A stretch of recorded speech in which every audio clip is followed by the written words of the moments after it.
साथियों नमस्कार। जैसा कि आप सबको पता ही है कि उत्तराखंड में प्राथमिक शिक्षक की जो भर्ती है वो अभी गतिमान चल रही है और कहीं ना कहीं जो है काउंसलिंग की प्रक्रिया अब काफ़ी नज़दीक है।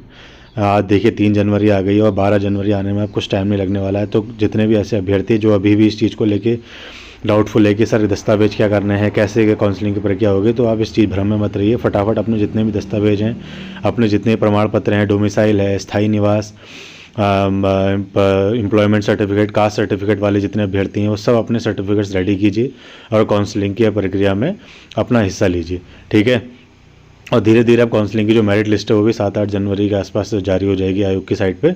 और उसके बाद जो है जैसे ही काउंसलिंग की प्रक्रिया संपन्न होगी उसके बाद 10 से 15 दिन का आपको टाइम मिलता है। उसके बाद एक नई लिस्ट जारी होती है जिसमें उन अभ्यर्थियों के नाम होते हैं जिनका पहले लिस्ट के तहत चयन होता है। ठीक है। और उनको उसके अकॉर्डिंग उसको स्कूल भी दिख दिया जाता है कि आपको ये स्कूल मिला है, आपके नाम के आगे आपके स्कूल का नाम लिखा रहेगा। आपको वहाँ जाके आपको अपनी ज्वाइनिंग करनी पड़ेगी। पहले आप स्कूल में ज्वाइन करेंगे, उसके बाद आपको ब्लॉक में ज्वाइन करना पड़ेगा।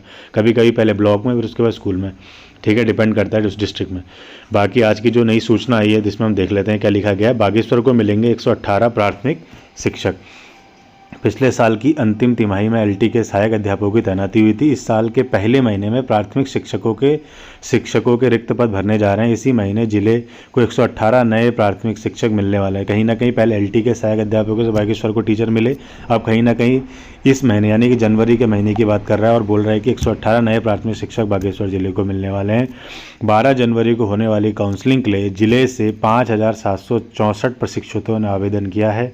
जिले में 542 प्राथमिक विद्यालय हैं। इनमें करीब 150 स्कूल ऐसे हैं जो एकल शिक्षकों के भरोसे चल रहे हैं। आप मान के चल रहे हैं उस जिले के अंदर 542 प्राथमिक विद्यालय हैं और इसी में करीब 150 स्कूल ऐसे हैं जहां पर सिर्फ एकल शिक्षक। मैंने आपको अल्मोड़ा के बारे में भी ऐसे ही बताया था कि कहाँ किस ब्लॉक में क्या क्या परेशानियाँ आ रही हैं। अधिकतर स्कूल्स ऐसे हैं जहाँ पर एकल शिक्षकों के द्वारा विद्यालय चलाया जा रहा है। कहीं कहीं पर तो ऐसा है कि दूसरे स्कूल से शिक्षक आकर व्यवस्था कर रहा है और वहाँ स्कूल को चला रहा है। तो स्थिति कभी कभी बहुत ख़राब हो जाती है, क्योंकि पिछली बार क्या हुआ था, हर ब्लॉकों में एक एक दो टीचर मिल रहे थे। तो कहीं ना कहीं जब अब हर ब्लॉकों में अगर मान के चलिए कि अगर 40 स्कूल ऐसे हैं जो एकल शिक्षक वहाँ पर हैं, तो कहीं ना कहीं 3-4 स्कूल ऐसे होंगे जिनको सिर्फ एक शिक्षक मिला होगा। तो अब मान के चले फिर भी तो 36 या 35 स्कूल तो ऐसे हैं जो अभी भी एकल हैं। तो कहीं ना कहीं स्थिति थोड़ी ऐसी ही चल रही है उत्तराखंड में। तो इस बार करीबन 150 स्कूल ऐसे हैं। तो अब ऐसा तो है नहीं कि 118 प्राथमिक शिक्षक यहीं चले जाएंगे, हर ब्लॉकों को देगा वो कहीं ना कहीं थोड़े बहुत। तो इस बार भी देखते हैं क्या रहती है स्थिति। शिक्षकों के 161 पद वर्तमान में रिक्त हैं। तीनों विकास खंडों के दूरस्थ क्षेत्रों के 11 स्कूल शिक्षक विहीन हैं। यह व्यवस्था के तहत संचालित किए जा रहे हैं।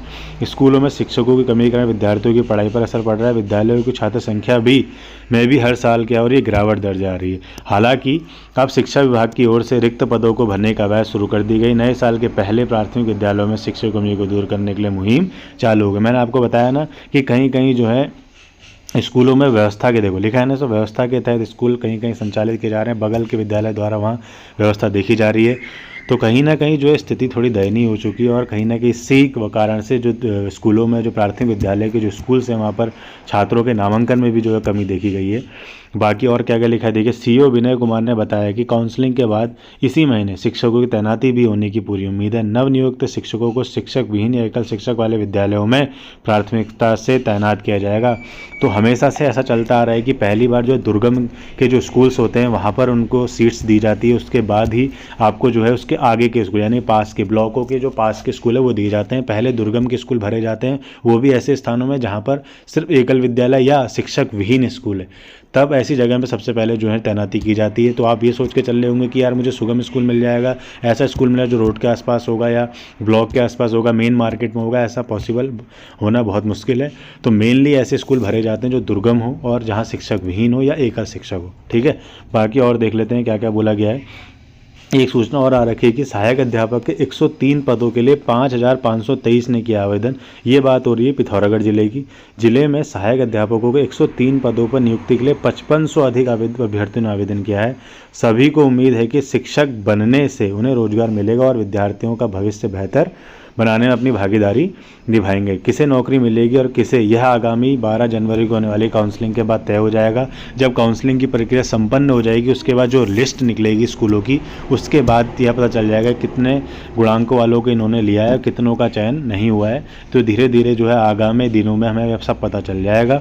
राहत की बात है कि शिक्षकों की नियुक्ति से विद्यालयों में इनकी कमी दूर होगी, शिक्षा व्यवस्था काफ़ी अच्छी चलने लगेगी, काफ़ी बेहतर हो जाएगी और जो पढ़ाई का जो स्तर है वो काफ़ी हाई हो जाएगा।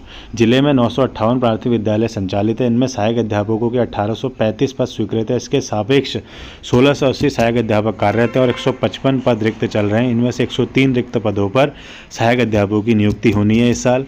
शिक्षा विभाग के मुताबिक इन पदों पर नियुक्ति के लिए 5523 अभ्यर्थियों ने आवेदन किया है। सहायक अध्यापकों की नियुक्ति प्रक्रिया ने सीमांत जिलों में बेरोजगारी को भी उजागर कर दिया। कहीं ना कहीं जो है आंकड़े आप देख लिए लगभग हर जगह सेम है। पिथौरागढ़ में 5523 है, तो बागेश्वर में आप देख लिए 5764 है। तो इस प्रकार से आप ये मान के चलिए कि अगर एक ज़िले में एक अभ्यर्थी का सभी ज़िलों में नाम आता है तो कहीं ना कहीं वो एक सीट को चूज़ करेगा, बाकी की सीट्स वैकेंट्स रह जाएंगी। और ये मान के चलिए कि जिस अभ्यर्थी का जो टॉप मेरिट लिस्ट वाला है वो जहाँ जाएगा वहाँ की गुणांक हाई रहने वाला है, बाकी जिस सीट्स को छोड़ेगा वहाँ गुणांक थोड़ा कम हो जाएगा। और आप ये मान के चलिए कि जितने भी अभ्यर्थी ऐसे हैं जो ये सोच रहे हैं कि सर मेरा गुणांक कम है, मेरा होगा नहीं होगा, या एक बार मेरा नाम आ गया काउंसलिंग लिस्ट में, क्या उस ज़िले में दोबारा, हाँ चांसेस है दोबारा आपका नाम आ सकता है, ठीक है, ऐसा नहीं होता। बाकी और देखिए क्या बोला गया है। जिला शिक्षा अधिकारी जो तरुण कुमार पंत हैं, जिला शिक्षा अधिकारी प्रारंभिक के पिथौरागढ़ में, उन्होंने बोला है कि जिले के प्राथमिक विद्यालयों में 103 रिक्त पदों पर सहायक अध्यापक की नियुक्ति की जानी है। इसके लिए 12 जनवरी को काउंसलिंग आयोजित की जाएगी। और जो विशेष शिक्षा के जो पद चल रहे हैं पिथौरागढ़ में, उत्तरकाशी, चमोली, जितने भी विशेष शिक्षक अभी हाल ही में जो भर्ती आई है, तो कहीं ना कहीं इसके लिए भी जो है प्रक्रिया शुरू कर दी गई। धीरे धीरे प्रत्यावेदन लिस्ट इनकी भी जारी हो जाएगी। तो जितने भी ऐसे अभ्यर्थी हैं जो अभी विशेष शिक्षा के पद के लिए अभी वंचित रह गए हैं, वो फटाफट इस फॉर्म को भरिए और अपनी नौकरी सुनिश्चित कीजिए। तो ऐसे मैंने आपको बता दिया जो काउंसलिंग की प्रक्रिया का और या काउंसलिंग की दस्तावेजों का अभी भी वेट कर रहे हैं, तो अपने सारी चीज़ों को कंप्लीट कर लीजिए। कोई काउंसलिंग की प्रक्रिया धीरे धीरे काफ़ी नज़दीक आ चुकी है। और जितने भी ऐसे अभ्यर्थी हैं जो थोड़ा भ्रम में है कि यार हमारा होगा नहीं होगा, बाकी आप लोग काउंसलिंग का वेट कीजिए। इस चीज़ को लेकर अभी आप छोड़ दीजिए टेंशन। जो काउंसलिंग की पहली लिस्ट आएगी उसमें सारी चीज़ें क्लियर हो जाएंगी और पहली लिस्ट आने के बाद सेकंड लिस्ट भी आएगी ही आएगी। बाकी आप लोग जो है अपनी काउंसलिंग की प्रक्रिया पे ध्यान दीजिए। बाकी जो भी आपके प्रश्न होंगे आप मेरे से